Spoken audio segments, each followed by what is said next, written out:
And Dr. Zaf, are there any particular foods people should be eating before and even after exercise? So after exercise, that's probably an easier one, because especially during Ramadan. So the kind of foods that we normally recommend is that you want some carbohydrate, combination of quick release and slow release. And the reason for that is to try and replace some of the glucose that has been lost, the glycogen that has been lost from the muscles. Otherwise, that will make you feel very, very tired.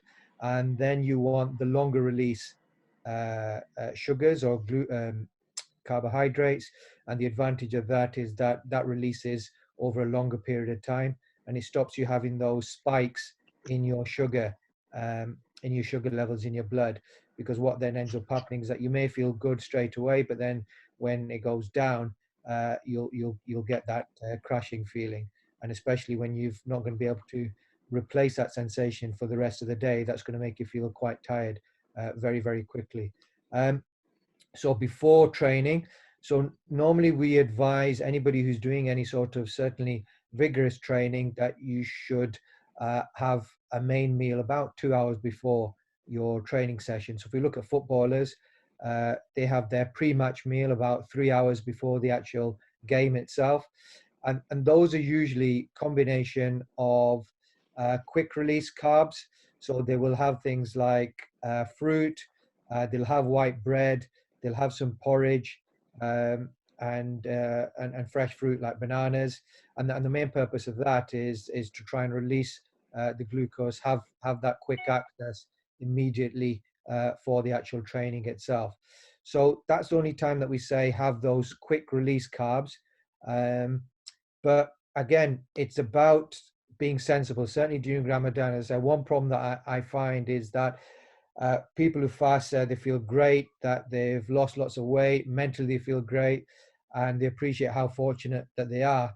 And then the problem that they have is that as soon as they open their fast, they're quickly consuming the equivalent of 3 people's daily intake within an hour.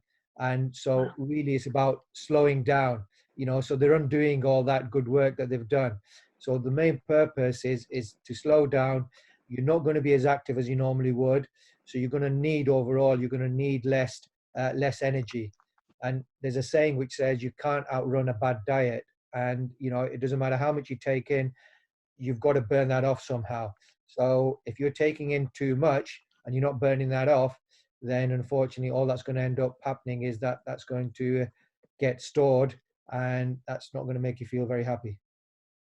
And in terms of once you break your fast, what's the best way to rehydrate yourself? Because a lot of people talk about drinking as much water as possible, but is that bad for you, or? So what will happen is that if you have too much, obviously if you have it in too much excess, too much water is bad for you. But usually people will be a little bit sensible and not have gallons and gallons straight away. So what we normally advise is have a couple of glasses. The other thing is try and replace some of the water with an electrolyte drink. That can also help as well. So I normally advise my patients and athletes just to have both, for when they open their fast and closing their fast, to have some fluid with some electrolytes as well. The advantage of that is it's what we call isotonic, and it'll allow it to stay in the body for longer. Otherwise, if you're just consuming lots of water, unfortunately the body says, well, I can only do with so much, and it will try and get rid of it. So you want to try and keep it in the body as long as possible, and having it as an isotonic drink with not much sugar can be useful. Awesome. Someone's just asked, I've heard it's not good to eat fruit at night, but in Ramadan, the only time we can eat fruit is late in the evening. How do we strike the right balance, and what are the right fruits to eat? So I don't think during Ramadan it's a problem to have fruit late. It's actually, I would say, quite recommended. It's much better than having any of the different types of sweet foods that we tend to have. Particularly, I think you would go for fruits that are more hydrating. So looking at, and actually in some cultures it's quite traditional during Ramadan, particularly in the summer, to go for like watermelon and different types of melons in general. And these fruits will be, as well as giving you a bit of sugar and energy, they're going to be also quite hydrating too. Okay, so I don't think it's a problem at all. Okay, awesome. Dr. Zaf, just I think one last question.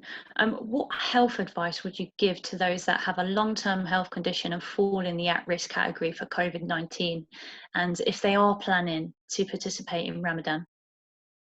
So I would say seek medical advice, really. There is lots of medical advice out there for those people that have got medical conditions, and as guidance as to whether they should be fasting or not. The last thing you want to be doing, certainly in the current climate, is putting yourself at risk, whereby that you're going to need medical assistance. And unfortunately, at this moment in time, medical assistance, as I said, is not always easy to get access to, certainly your GP or even A&E. So what I would advise is certainly this Ramadan, because of the current medical situation, I would recommend that anybody with any health issues, they should seek professional advice. There's certain websites which they can also seek advice from, but if they can, they should really speak to their own family doctor, and the sooner they do that, the better. So certainly people like diabetics, those that are taking insulin, they really need to have a good conversation with their diabetic nurse and doctor. But any illness, anybody who's got any chronic illness, who's taking medication, they should discuss that with their GP or hospital specialist if they can. Okay, and what are the ways to enjoy the spirit of Ramadan with members of your family if they cannot fast for medical reasons, and they feel like they're missing out, or they try to participate because they don't want to miss out and they've always joined in? Kind of what ways could they participate? So I think there's quite a lot of different ways. I mean, the whole purpose of Ramadan for me is about sharing, charity, and also your own faith as well, and reflection. So even though there are several things that we would normally be doing together, so people quite often would be praying together in the evenings in mosques, and they're no longer able to do that. But I certainly think that if anything with this pandemic, it has been very difficult, but it has opened other avenues of people being able to communicate with each other. So certainly for the first time, my mum has been able to use FaceTime, and so she's really enjoyed. So my brother set up FaceTime for her, and so she's been able to see more of me, my kids, and my wife than she has done in the last 20 years.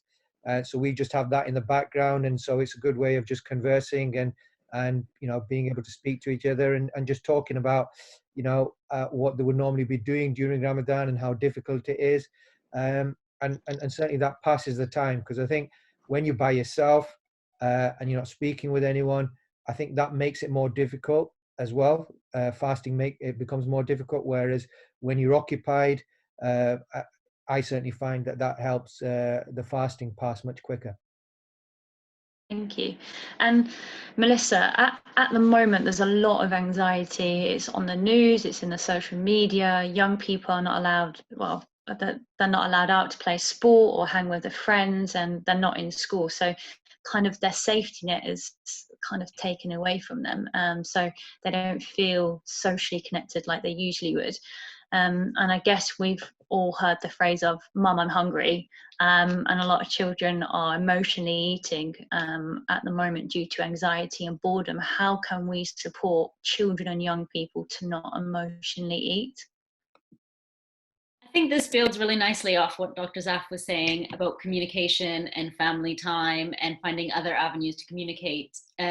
Anxiety is built around obviously everything that's happening in the world right now, and making sure you have really good open lines of communication with your kids is really important. But also, as much as we can, is making sure that they still have a bit of a routine. Kids feel really safe and secure when they have routine. And that goes for eating as well. So really trying at the beginning of the day to lay out very clearly when meal times are and when snack times are, and sticking to them, and making snack times more than just, you know, grab whatever you want from the pantry, really making them sit down, have a snack, enjoy it together. Some other families have also talked to us about doing snack boxes. So at the beginning of the day, putting together a little box for each child of what they can have for their snacks for that day. And then if they have them all in the morning, that's it. They don't get anything else for the day. But hopefully they learn to spread them out throughout the day. And also just lots of children are eating because they're anxious, but they're also eating because they're bored. And I know that's definitely something that even as adults we're doing quite a lot. So it's maybe making a boredom busters list with your kids. So things when they come to you and they say, I'm hungry, I want to eat. What are some things we could do instead? We could do crafting, we could do some exercise, we could do some mindfulness, we could, you know, go for a walk. So what are some things you could do instead of eating when you're bored or when you're anxious? Okay, fantastic. I think that has kind of taken us to the end of our conversation, unless anybody has any closing remarks or kind of anything they'd like to pass on to everybody that's kind of involved in this conversation at the moment in terms of kind of looking after yourself during lockdown and during Ramadan. I think just use this opportunity, you know, communicate as much as possible. I've certainly found that I'm communicating with my friends, which I've not done in the last few years.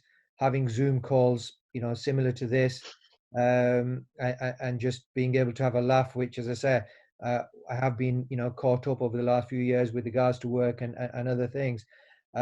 In terms of your own health, certainly it's been shown that staying physically active and healthy eating does help your immunity as well. So it's really important to try as much as possible, stay active, move more, and try and I know it's difficult, try and eat less of the stuff which we know are not great for us. Thank you. Just to add to that, don't be too hard on yourself. I mean, we're all going to have good days and bad days. And I think just take every day as it comes and try to, especially during this time, be grateful for everything that we do have.